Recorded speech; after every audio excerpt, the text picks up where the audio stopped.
ಈಗ ನನಗೆ ಒಂದು 8-8:30 ಸುಮಾರಿಗೆ ಒಂದು ನಮ್ಮ ಹಿಂದೂ ಯುವಕರ ಒಂದು ಕರೆನ ಬಂತು. ಏನು ಅಂತಂದ್ರೆ ಇಲ್ಲೇ ನಮ್ಮ ಗ್ರಾಮೀಣ ಪೊಲೀಸ್ ಸ್ಟೇಷನ್ ವ್ಯಾಪ್ತಿಯಲ್ಲಿ ಶರಣ್ ಶಿರ್ಸಿಗೆಯಲ್ಲಿ ಒಂದು 20-25 ಜನ ಕ್ರಿಶ್ಚಿಯನ್ ಸಮಾಜದವರು ತಮ್ಮ ಕೈಯಲ್ಲಿ ಬುಕ್ ಗಳನ್ನ ಇಟ್ಕೊಂಡು ಏನ್ ಮಾಡ್ತಾ ಇದ್ದಾರೆ ಅಂತಂತಂದ್ರೆ ಮನೆ ಮನೆಗೆ ಹೋಗ್ಬಿಟ್ಟು ಅವ್ರು ಮಾತಾಡೋದು ಸ್ಟೈಲ್ ಏನಿತ್ತು ಅಂತಂತಂದ್ರೆ ನೋಡ್ರಿ ಮನೆಯಲ್ಲಿ ನೀವೆಲ್ಲ ದೇವರು ಈ ತರ ಎಲ್ಲ ಇಟ್ರೆ ನಿಮ್ಗೇನೋ ಇದು ಆಗುತ್ತಾ, ಏನೋ ನಿಮ್ಮ ಸಮಸ್ಯೆಗಳ ಬಗೆಹರಿತಾವ, ನಿಮ್ ಸಮಸ್ಯೆಗಳ ಬಗೆಹರಲ್ಲ, ಇದು ನಮ್ದು ಯೇಸುವಿನ ಬುಕ್ ಅದ, ಇದು ಯೇಸುವಿನ ಬುಕ್ ಓದ್ರಿ, ನಾವೆಲ್ಲ ನಿಮ್ಮ ಮನೆಗೆ ಬಂದು ನಿಮ್ಮ ಸಮಸ್ಯೆಗಳು ಯೇಸುವಿನ ಪರವಾಗಿ ನಾವು ನಿಮಗೆ ಪ್ರೇಯರ್ನ ಮಾಡ್ತೀವಿ, ಇವೆಲ್ಲ ದೇವರು ದಿಂಡ್ರು ಇವೆಲ್ಲ ಮೂರ್ತಿ ಗೀರ್ತಿ ಫೋಟೋ ಗಿಟೋ ಇವೆಲ್ಲ ನೀವು ಹೊರಗೆ ಹಾಕ್ರಿ, ಇದಕ್ಕೆಲ್ಲ ನೀವು ಅವಕಾಶ ಕೊಡ್ಬೇಡ್ರಿ, ನಾವು ಬರ್ತೀವಿ, ನಾವು ಪ್ರೇಯರ್ ಮಾಡ್ತೀವಿ, ನಿಮ್ಗೆ ಒಳ್ಳೇದ್ ಮಾಡ್ತೇವೆ ಅಂತ ಅನ್ಕೊಂತ ಪ್ರತಿಯೊಂದು ಮನೆಗೆ ಹೋಗಿ ಏನೋ ಇವರು ಡೈವರ್ಟ್ ಮಾಡುವಂತ ಕೆಲಸ ಮಾಡ್ತಾ ಇದಾರೆ ಅಂತ ಹೇಳಿ ನಮ್ಮ ಯುವಕರಿಂದ ನನಗೆ ಗೊತ್ತಾಯ್ತು.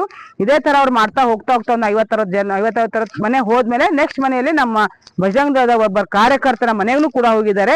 ಹೋದ ತಕ್ಷಣ ನಮ್ಮ ಅಲ್ಲಿ ಕಾರ್ಯಕರ್ತರು ಮತ್ತೆ ಅದೇ ಪಕ್ಕದ ಮನೆ ಇನ್ನೊಬ್ರು ಕಾಕೋರು ಇದ್ದಾರೆ, ಅವರು ಕೂಡ ಇವರು. ಸೊ ಅವ್ರ ಮನೆಗೂ ಹೋದಾಗ ನಮ್ಮ ಹುಡುಗ ಏನ್ ಮಾಡಿದಾನೆ, ಆಯ್ತು ಅಂತ ಅನ್ಕೊಂಡ್ಬಿಟ್ಟು ಯಾವ್ದೇನು ಪ್ರತಿಕ್ರಿಯೆ ಕೊಡಲಾದೆ ಏನ್ ಮಾಡ್ತಿರಂತ ಪ್ರತಿಯೊಂದನ್ನು ಕೇಳ್ಕೊಂತ ವಿಡಿಯೋನು ಮಾಡ್ಕೊಂಡು ಆಡಿಯೋನು ತಗೊಂಡು ಮಾಡಿದಾಗ ಇಟ್ಕೊಂಡಿದ್ದಾನೆ. ಅವನ ಹತ್ರ ಎಲ್ಲ ಎವಿಡೆನ್ಸ್ಗಳು ಇದಾವೆ. ಆಮೇಲೆ ಗೊತ್ತಾದ ತಕ್ಷಣ ಇವೆಲ್ಲ ಮಾತುಗಳನ್ನ ಮಾತನಾಡಿ ಮುಂದೆ ನಮ್ಮ ಹುಡುಗರ್ಗ್ ಬಿಟ್ಟು ಕೂಡ ಏನ್ ಮಾಡ್ಯಾರ ಇವರು, ನಮ್ಮ ಉಳುಕಿದ ಹುಡುಗರಿಗೆಲ್ಲ ಫೋನ್ ಹಚ್ಚಿದ್ಕೊಂಡು ಇಮಿಡಿಯೇಟ್ ಆಗಿ ನಮ್ಮೆಲ್ಲ ಹುಡುಗರು ಅವ್ರನ್ನ ಇಲ್ಲಿ ಕರ್ಕೊಂಡು ಬಂದಾಗ ಒಂದು 20-25 ಜನರಲ್ಲಿ ಬರೀ ಒಂದು 5-6 ಜನ ಮಾತ್ರ ಇಲ್ಲಿ ಇದ್ದಾರೆ.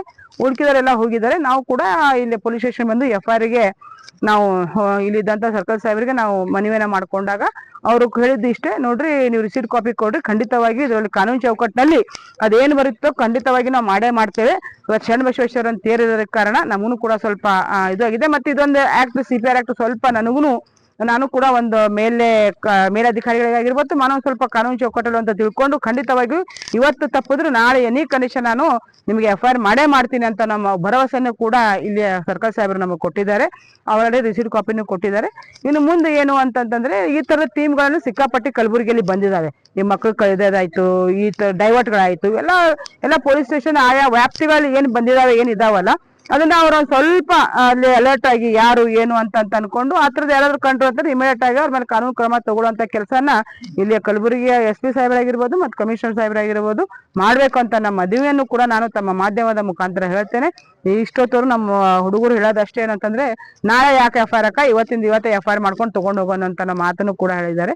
ನಾನು ಆ ವಿಷಯನ ಮತ್ತೆ ಇನ್ನೊಂದ್ಸರ್ತಿ ಸಾಹೇಬರ ಜೊತೆ ಡಿಸ್ಕಷನ್ ಮಾಡಿ ಮುಂದಿನ ನಿರ್ಧಾರ ನಮ್ಮ ಹುಡುಗರು ಯಾವ ತರ ಹೇಳ್ತಾರೆ ಅವ್ರ ನಿರ್ಧಾರ ನನ್ನ ಕೊನೆ ನಿರ್ಧಾರ ಆಗಿರ್ತಂತ ಅನ್ನೋ ಮಾತನ್ನು ಕೂಡ ಈ ಸಂದರ್ಭದಲ್ಲಿ ನಾನು ಹೇಳ್ತಾ ಇದ್ದೇನೆ.